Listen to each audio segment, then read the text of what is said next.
For other Nations religion is one among many occupations, but अभी quotation mark चालू होते हैं।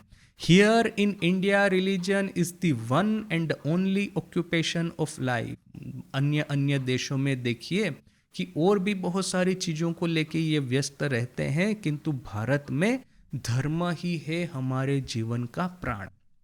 अभी देखिए इस स्टेटमेंट को लेकर के हम आर्ग्यूमेंट करना चाहे तो कर ही सकते हैं। इवन स्वामी जी के समय में भी आप देखिए, स्वामी जी ये राजपूताना वगैरह में जो भ्रमण करते थे, और वो जो एक राजपूत राजा से मिले थे, वो जोधपुर न कि जयपुर जहाँ पे भी हो, तो वो राजा स्वामी जी को कहता है कि स्वामी जी मुझे तो ये मूर्ति पूजा वगैरह में कोई इंटरेस्ट नहीं है, तो मैं क्या नरक में जाऊंगा क्या? और राजा पूछता भी है इस तरह से, मृदु हास्य करता करता, कटाक्ष करता हुआ, यानी कि उसने अपने मन में फिट बिठा के रखा है कि जो ये मूर्ति पूजक है सब के सब चोर लुटेरे हैं, लोगों को भ्रमित करके अपनी जेब भर रहे हैं। बस ये European civilization, European learning, western learning वही सुपीरियर है। किंतु फिर स्वामी जी ने क्या उत्तर दिया हमको तो पता है। स्वामी जी ने वो राजा की जो छवि थी तो उसके दीवान को दिखा, इसके ऊपर में थूको, तो दीवान जिस तरह से बेचारा डर गया, राजा समझ गया कि ये छवि के भीतर में, पिक्चर के भीतर में भी देखिए कि भले ही चाहे असली व्यक्ति उपस्थित ना हो, किंतु उसका आइडिया तो उपस्थित है। और जितना सम्मान आप जीवित व्यक्ति को करते हैं, उतना ही सम्मान उसकी यह जो आइडिया है उसको करना चाहिए। तो ये सिंबोलिज्म के पीछे का लॉजिक, तो वो उसको थोड़ा बहुत अकल आया। किंतु ये तो हमको स्पष्ट रूप से पता है कि ना ही स्वामी जी के समय में ऐसा था कि भारतवासी जितने भी थे दिन रात धर्म को लेके रहते थे, ना ही आज ऐसा है। थोड़ा बहुत भी आप रिसेंट हिस्ट्री खोल के देखेंगे तो ये स्टेटमेंट जो है स्वामी जी का कि भारत में religion is the one and only occupation of life, इसके बारे में आपको सीरियस डाउट होगा और होना ही चाहिए। एक ओपन डिबेट करना, यह तो मैंने यदि स्वामी जी को पढ़ने के बाद में यदि हम डिबेट, आर्ग्यूमेंट, क्वेश्चन, उत्तर पक्ष पूर्व पक्ष करना न सीखे तो फिर स्वामी जी को पढ़ने का क्या लाभ है। तो अभी इस बारे में बहुत सारे उत्तर हो सकते हैं। मेरा पर्सनल ऐसा मानना है कि देखिए कि अब जैसे कि मान लीजिए नमक है, आप जो भी खाना खाते हैं सभी खाने में थोड़ा बहुत तो नमक आता ही है, वो चाहे राइस हो, न कि चाहे सब्जी हो, न कि चाहे दाल हो, न कि जैसे यहाँ साउथ इंडिया में ये रसम बनता है, न कि ये कुछ भी बनता है, जो भी खाना होता है उसमें थोड़ा बहुत तो नमक डाला ही जाता है। तो अभी जो कि ऐसा कहेंगे कि ये लोग सिर्फ नमक खाते हैं, या तो फिर कहेंगे कि सभी चीज़ों में नमक खाते हैं, तो इसका अर्थ ये थोड़ी ना है कि एक्चुअली नमक का इतना बड़ा बोल भर करके आप चम्मच से नमक खा रहे हैं। नहीं, बात ऐसी है कि नमक जो है सभी चीज़ों में डला है, और इतना चपटी भर नमक भी जो होता है ना, टेस्ट को पूरा ट्रांसफॉर्म कर देता है। आप सब्जी में बिना नमक की सब्जी खा के देखिए, आपको अरे लगेगा कि अरे इसका टेस्ट बिल्कुल इतना बेकार, इतना बुरा टेस्ट क्यों लग रहा है। तो फिर इसका टेस्ट बढ़ाने के लिए क्या पूरा डिब्बा भर के 1 किलो नमक डाल देंगे उसमें? नहीं, एक चपटी भर नमक ही उसमें डालना है और देखिए कि टेस्ट ट्रांसफॉर्म हो जाता है। तो भारत में हम जो कुछ भी करते हैं इसमें ये चपटी भर मात्र स्पिरिचुअलिटी ऐड करने से भी देखिए कि हमारा सब कुछ ट्रांसफॉर्म हो जाता है।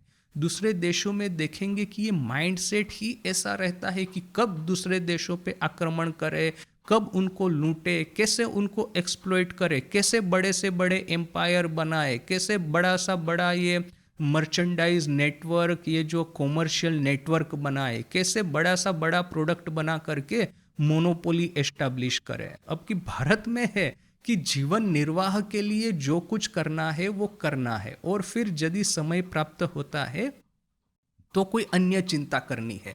ये जगत के बारे में बहुत ज़्यादा एम्बिशन हम लोगों की नहीं है। अभी ऐसा भी नहीं है। अब जैसे कि मैंने कहा कि ये जो मैं इतने सारे स्टूडेंट्स को देख रहा हूँ अंडर ग्रेजुएट, ऐसा तो नहीं है कि उन लोगों की मैं आइंस्टाइन हो जाऊँ, न कि ये जो इलोन मस्क की तरह एक इंडस्ट्रियलिस्ट हो जाऊं, न कि मैं स्पेस एक्स एस्टैब्लिश कर दूं। इस तरह की यदि एम्बिशन नहीं है तो फिर ये लोग स्पिरिचुअल है, ऐसा भी नहीं है। राइट। भारत में प्रॉब्लम क्या हो गया है अभी आजकल, खास करके स्वामी जी के समय से ही देखिए, यदि एक्सटर्नल एम्बिशन नहीं है तो एटलीस्ट फिर इंटरनल एम्बिशन भी नहीं है। ये एम्बिशन का अभाव जो है that is very dangerous. Bharat के साथ में जो पिछले 1000 साल से वही हुआ है। देखिए ठाकुर, ठाकुर के भीतर में ठाकुर का ही उदाहरण, एक्सटर्नल एम्बिशन नहीं थी। ठाकुर ने स्पष्ट कहा चाल कोला बांधा विद्या आमीन वो दरकार नहीं हमार, अर्थात चाल कोला बांधा विद्या, अर्थात कि चाल, आप यदि पुरोहित है, वो तो ब्राह्मण थे, तो किसी के कर पूजा करने को जाएंगे तो पूजा करके अभी नज़र तो वहीं पे है ना कि पूजा जैसे ही जल्दी जल्दी ख़त्म करके दक्षिणा लेके भागूं यहाँ से, दूसरी जगह पूजा करने जाऊं। तो वो जो पूजा ख़त्म करके वो जो क्या मिलता है वो दक्षिणा में, तो चाल अर्थात कि चावल, और कला अर्थात कि बनाना। तो ये बनाना और ये चावल और ये 1-2 सिक्का दक्षिणा, ये मिलेगा वो पुरोहित को पूजा करने के बाद में दक्षिणा के रूप में। तो ठाकुर कहते हैं ये चावल और केला, और ये दोनों को दोनों जो प्राप्त कराती है, इस तरह की विद्या सीखने की मेरी कोई इच्छा नहीं है। किंतु यही ठाकुर सामने में ये भी कहते हैं कि मैं भक्तों का राजा होऊंगा, इस तरह की मेरी एम्बिशन थी। यानी कि एक्सटर्नल एम्बिशन नहीं थी, इंटरनल एम्बिशन तो थी। स्वामी जी का ही वो जो स्ट्रगल है काशीपुर के दिनों के समय का, कि कैसे भी करके निर्विकल्प समाधि, कैसे भी करके जीवन का जो सर्वोच्च तत्व है उसको प्राप्त करने की कामना, वासना, इच्छा, वो तो उनमें इतना स्ट्रांग था, बोल करके ही उन्होंने काशीपुर में ही निर्विकल्प समाधि प्राप्त कर ली थी। तो क्या है कि एक्सटर्नल एम्बिशन नहीं है तो किंतु एटलीस्ट इंटरनल एम्बिशन है। आजकल जो भारत में ज़्यादातर लोगों के साथ में जो हो रहा है, ना ही एक्सटर्नल एम्बिशन इतना स्ट्रांग है, ना ही इंटरनल एम्बिशन इतना स्ट्रांग। देखिए एम्बिशन होता है, ऐसा नहीं है कि कोई ये कहेगा कि नहीं मुझे तो गरीब ही रहना है, मुझे तो मूर्ख ही रहना है। सभी लोग इस तरह के डे ड्रीमिंग करेंगे कि मैं ये इस तरह वो जो किसी सुपरस्टार की तरह पॉपुलर हो जाऊं, ये मैं धोनी की तरह बड़ा क्रिकेटर हो जाऊं, न कि मोदी की तरह बहुत बड़ा राजनेता हो जाऊं, पीएम हो जाऊं। सपने तो दिवा सपना तो सब लोग देखेंगे, किंतु सपना को साकार करने के लिए जो ग्राउंड वर्क, हमको जो फुटवर्क करना पड़ता है, वो कितने लोग करते हैं? तो वो बहुत ही कम लोग करते हैं। That is a problem. भीतर में भी मैं भी सोचता हूँ कि 12 साल में ठाकुर को निर्विकल्प समाधि प्राप्त हुई थी, मुझे भी हो जाए, इस तरह के दिवा स्वप्न मैं भी देखता हूँ। किंतु ठाकुर ने जो प्रचंड परिश्रम किया है, वो उस तरह का परिश्रम करने की कैपेसिटी या तो फिर वो जो क्या कहेंगे कैपेबिलिटी, वो मेरे में है ही नहीं। राइट। तो क्या है कि दिवा स्वप्न सब लोग देखते हैं, किंतु उसके लिए जो फुटवर्क करना चाहिए, वो फुटवर्क करने की कैपेसिटी बहुत कम लोगों में होती है। वहाँ पे विदेश में क्या है कि एक्सटर्नल जो ड्रीम्स है, उनके जगत के बारे में जो एम्बिशन है, उसको माने उसको सफल बनाने के लिए वे लोग फुटवर्क करते हैं, परिश्रम करते हैं, सफल होते हैं। भारत में क्या है कि सभी चीज़ों में हमने एक तरह का संयम बरता है, चाहे पॉलिटिकल पावर हो, न कि चाहे मिलिट्री पावर हो, न कि चाहे इकोनॉमिक पावर हो। देखिए ये जो एशियन टाइगर जिसको कहते हैं हम, ये कोरिया है, न जापान है, न सिंगापुर है, न कि ताइवान है, और अभी लेटेस्ट जो है ये चाइना है। तो पर एनम 20% जीडीपी ग्रोथ उन लोगों का हो रहा था, एक समय था 10 to 20%। और परिणाम आज यह है कि उनका जो पर कैपिटा इनकम है वो यूरोपियन कंट्रीज से भी ज़्यादा है, चाइना को छोड़ करके बाकी के जो एशियन टाइगर्स है उनका। और फिर बाद में चाइना ने भी इसी रास्ते पे आगे बढ़ा। भारत में जो है इस तरह का एम्बिशन ये नेशनल लेवल पे था ही नहीं।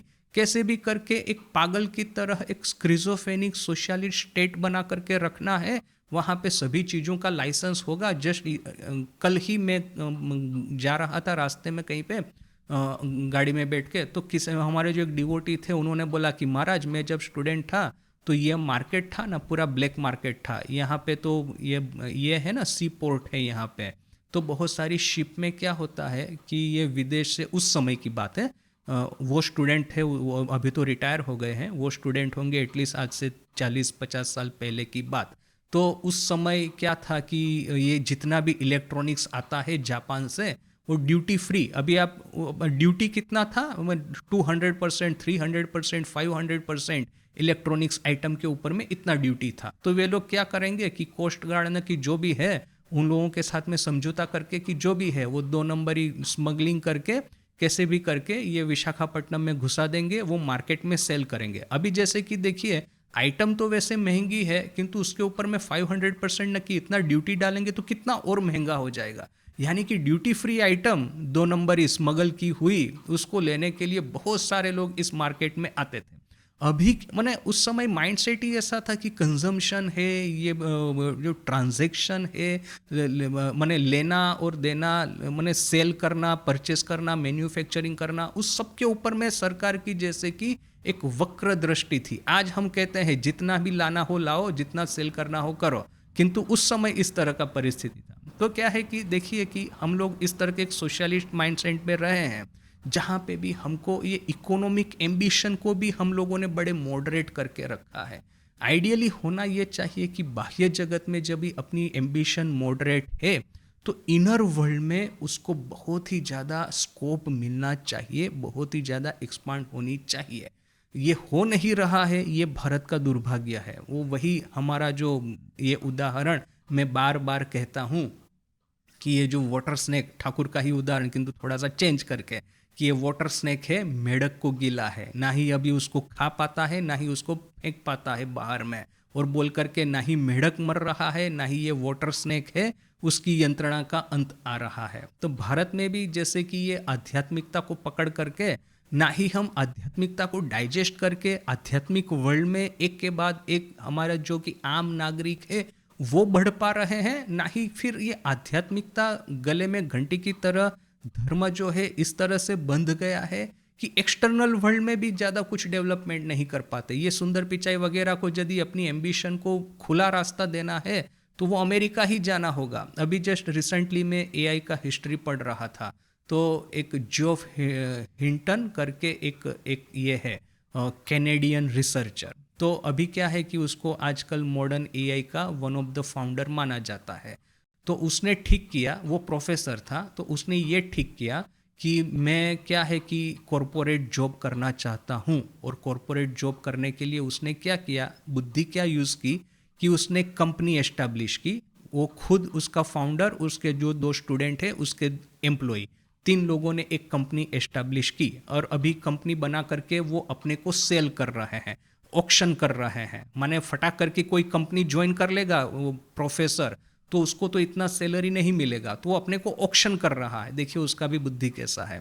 तो ऑक्शन में कौन, और ये जो है माने आजकल का जो मॉडर्न एआई स्टार्ट हुआ है ना, उसके पीछे की ये one of the important stories, ये जोफ हिंटन है, फिर ये जो डेमिस हसाबिस है, ये जो फिर ये सेम ऑल्टमैन है, इन लोगों का हिस्ट्री ये बता रहा है।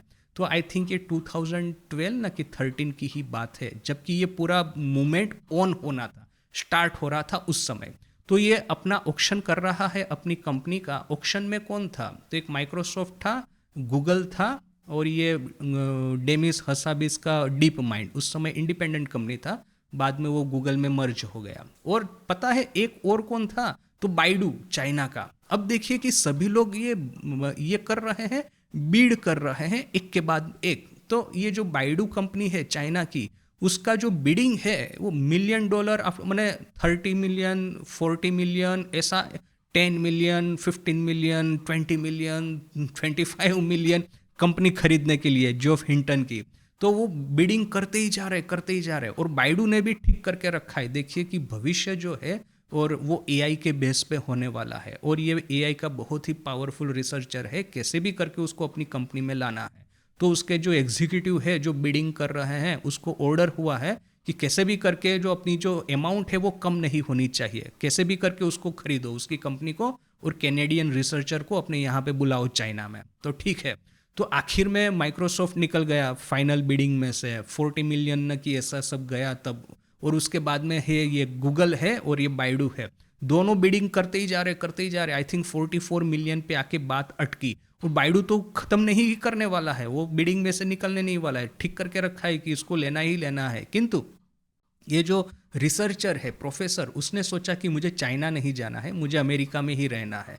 तो बोल करके फिर उसने बिडिंग टर्मिनेट कर दिया, और फिर ये गूगल को अपनी कंपनी बेच दी, और वो गूगल में आके काम कर रहा है। अभी देखिए कि हम लोग भारत के बारे में ऐसा सोच ही नहीं सकते। मैंने अभी कुछ रिसेंट कुछ आर्टिकल पढ़े, तो उसमें लिखा है कि देखिए कि भारत में अपनी खुद की प्रोडक्ट बनाए, इस तरह की टैलेंट की कोई कमी नहीं, किंतु हमने हमेशा से अपनी एम्बिशन जो है ना उसको इस तरह से काट करके रखा है, अपनी एम्बिशन को इस तरह से पंगु बना करके रखा है कि ये वेस्टर्न कंट्रीज के लिए हम लोग बैक ऑफिस का काम करेंगे। ये जो क्लार्क बनाने वाली सिस्टम वो अपने डीएनए में इस तरह से घुस गई है कि वो क्लार्क ही रहना है, हमको अपनी प्रोडक्ट डेवलप करके अपना मार्केट शेयर नहीं डेवलप करना है। पता नहीं ये कहाँ से ये आया। माने ये हम आज मैकोले को गाली दे रहे हैं तो सिर्फ मैकोले को गाली देने से भी नहीं चलेगा। देखिए भारत में ये जो धर्म है या आध्यात्मिकता है उसने हमेशा से अपनी एम्बिशन जो है ना, एक्सटर्नल एम्बिशन, इसको एक तरह से लिमिट करके रखा ही रखा है। इस बात को हम डिनाई नहीं कर सकते। प्रॉब्लम क्या है पता है, जब पहले के युग में भले ही चाहे हमारी एक्सटर्नल एम्बिशन लिमिटेड थी, इंटरनल एम्बिशन जो थी हमारी बड़ी ही स्ट्रांग थी, एग्जेम्पलीफाइड बाय श्री रामकृष्ण कि देखिए कि अंतर जगत में एक के बाद एक सोपान सर करके, एक के बाद एक युद्ध में विजय प्राप्त करके हम लोगों ने सर्वोच्च जो प्राप्ति है मनुष्य जीवन की वो प्राप्त की है। तो वो एक हमेशा के लिए हमारा था। किंतु देखिए कि हाउ इज इट पॉसिबल कि हम लोग वो भी हार गए और ये भी हार गए। माया मिली न राम, ऐसा कहते हैं ना आजकल। उन्हें रिसेंटली भारत के साथ में ऐसा होता आ रहा है। एक्सटर्नल एम्बिशन कभी थी ही नहीं और वो होने भी नहीं वाली है इतनी इजीली, किंतु जो इनर एम्बिशन थी, जो कि एक्सटर्नल जो लैक ऑफ एम्बिशन को कंपनसेट करती थी, वो भी जैसे कि अपने हाथ से जाने को बैठी है, विच इज़ वेरी डेंजरस। हमको इनर एम्बिशन जो है उसको डेवलप करना ही होगा। और देखिए कि आप यदि कहेंगे कि फ़ायदा क्या है, माने आध्यात्मिक जगत में प्रोग्रेस करने का फ़ायदा क्या है, तो देखिए कि फ़ायदा तो वैसे बहुत सारा है। आप यदि एज ए साइंटिस्ट कोई नई डिस्कवरी करना चाहते हैं तो आप डिस्कवरी कैसे करेंगे? ऐसा तो नहीं है ना कि वो कोई किताब खोल करके पढ़ना शुरू कर देंगे। वो तो आपको बहुत ही मेहनत करके नए नए आइडियाज़ को खोजना होगा। अभी देखिए कि आप इनर डेवलपमेंट कर रहे हैं तो आपका सुपर कॉन्शियसनेस का दरवाज़ा खुल जाता है और फिर वहाँ से जो नए नए आइडियाज़ प्रकट होना शुरू होते हैं। You can be A superstar in physics, chemistry, biology, modern science, modern technology. ये जो इनोवेशन, ये क्रिएटिविटी और इनोवेशन, यही तो आज के युग का असल है। देखिए ये जो अमेरिका और सोवियत यूनियन, इन दोनों के बीच में जो कोल्ड वॉर चल रही थी, अमेरिका आसानी से जीत गया, सोवियत यूनियन हार गया। क्यों? क्योंकि अमेरिकन कॉलेजेस में फ्रीडम है, freedom of thinking, freedom of expression, freedom of action. तो यह है बोल करके ये जो पूरा डिजिटल रेवोल्यूशन वहाँ पे आया, ये जो सॉफ्टवेयर और कंप्यूटिंग सिस्टम्स वहाँ पे डेवलप हुई, तो उनकी इकोनॉमी इतना पावरफुली बढ़ना आगे शुरू हुई कि सोवियत यूनियन की जो पुरानी इकोनॉमी थी 1940s के माइंडसेट वाली कि जूते बनाने की फैक्ट्री है तो इस फैक्ट्री को कोटा दे दिया गया है वो पॉलिट ब्यूरो की ओर से, वो 5 ईयर जो प्लान होता है ना उसकी ओर से, कि आपको 1 लाख जूते बनाने हैं। फिर ये नहीं सोचना है कि जूते का कलर क्या होगा, साइज क्या होगी, जूते का कौन सेल कहाँ पे करेंगे, मार्केटिंग कैसे होगा, किसके पैर में क्या जूता फिट होगा, कुछ नहीं, कोटा फुलफिल करना है। तो ये कोटा फुलफिल वाली जो एक माने एक स्टूपिड इकोनॉमी, उसके बेस पे सोवियत यूनियन खड़ा था। और कहाँ ये अमेरिका की स्मार्ट इकोनॉमी, एक के बाद एक प्रोग्रामिंग लैंग्वेज डेवलप हो रही है, एक के बाद एक ये जो माइक्रो प्रोसेसर आर्किटेक्चर डेवलप हो रहा है, एक के बाद एक ये जो कंप्यूटिंग साइंस जो है डेवलपमेंट हो रही है, तो अमेरिका आसानी से वो जीत गया। तो आज देखिए कि भारत के पास में दैट अपॉर्चुनिटी इज देयर। भले ही चाहे हमारी एक्सटर्नल एम्बिशन मॉडरेट हो, इनर एम्बिशन तो हमारी यदि होगी तो फिर ये जो सुपर कॉन्शियसनेस का दरवाजा खुलेगा, उसमें से ये जो क्रिएटिविटी और इनोवेशन जो जन्म लेंगे, it will propel us to the number 1 position in the world if we can manage this. Problem यहाँ पे ही है। स्वामी जी ने एक बार कहा है कि देखिए कि बहुत बार आप सोचेंगे कि ये धर्म जो है क्या हमारे गले में, एग्जैक्टली इसी तरह की बात स्वामी जी करते हैं कि हमारे गले में एक घंटी का पत्थर बन करके रह गया है कि जो कि हमको डुबाए जा रहा है भवसागर में, तो क्या इसको छोड़ करके और कुछ करना आसान मने, और कोई जो गोल होता है जीवन का, सिविलाइजेशन का, क्या उसको हम इस्तेमाल न करें, क्या उसको हम एक्सेप्ट न करें? किंतु स्वामी जी कहते हैं देखिए कि 10,000 साल से तो धर्म ही हमारा उद्देश्य रहा है। आप चाहे कुछ भी कर लीजिए, इस बात को इस समय अभी आपको आपकी सिविलाइजेशन जो है उसका मोड़ घुमा करके नए रास्ते पे ले जाना संभव नहीं है। आपको धर्म के ही रास्ते पे चलना होगा। हजारों हजारों सालों से हमारे जो पुरखे हैं, हमारे जो पूर्वज है, हमारे जो ऋषि मुनि है, उन्होंने यह निर्णय लिया हुआ है और यह निर्णय को आप एक दो दिन में, एक दो साल में, एक दो सेंचुरीज में चेंज नहीं कर सकते हैं। अभी ये जो रास्ता बना है उसी के ऊपर में आपको चलना है। किंतु फिर वही बात है कि देखिए कि we can make this path successful also, यदि हम ये अपनी इनर गेट जो है, इनर गेटवेज जो है उसको ओपन करें। और इसके लिए सबसे माने एक आवश्यक है कि योग और वेदांत दोनों को बचपन से ही स्कूलों में पढ़ाया जाए। तभी कहीं जाकर के ये जो स्टूडेंट है वो ग्रेजुएट होगा, तब कहीं जाकर के उसके हाथ में यह स्पिरिचुअल पावर होगा कि वो जो सुपर कॉन्शियस के दरवाजे ओपन करके यह जो नए नए आइडियाज है, he can make it come to life and he can build a career upon it. That is the only way forward for India. The western ploughman knows politics, the Indian ploughman knows religion. ये जो western किसान है उसको पता है कि politics क्या है, ये इंडियन किसान जो है उसको पता है धर्म क्या है। स्वामी जी की फेमस कहानी कि देखिए कि आप भारत में किसी किसान को भी, गरीब से गरीब आदमी को भी पूछेंगे धर्म क्या है उसके बारे में, तो वो कहेगा कि उसके सर पे जो तिलक लगा है वो तिलक का क्या अर्थ है। तो मैंने वो धर्म इतना डीपली भारत में प्रवेश किया है। जबकि स्वामी जी कहते हैं कि ये जो वेस्टर्न गरीब लोग होते हैं ना, दे आर लाइक डेविल्स। मैंने भारतीय जो गरीब होता है ना उसमें फिर भी एक दिव्यता की आभा आपको दिख जाएगी, किंतु western poor people are like devil. क्यों?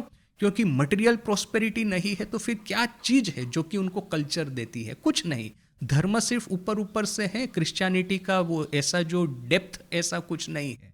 The poor person are like devil in the western world. तो यहाँ पे स्वामी जी को पैराफ्रेज करके एआई ने ये सेंटेंस बनाया। उसके बाद में ये कोटेशन में स्वामी जी का है, that shows the way the wind blows where the national life is. इसकी वजह से हमको पता चलता है कि कौन सी दिशा में पवन बह रहा है, कहाँ पे हमारी नेशनल लाइफ है।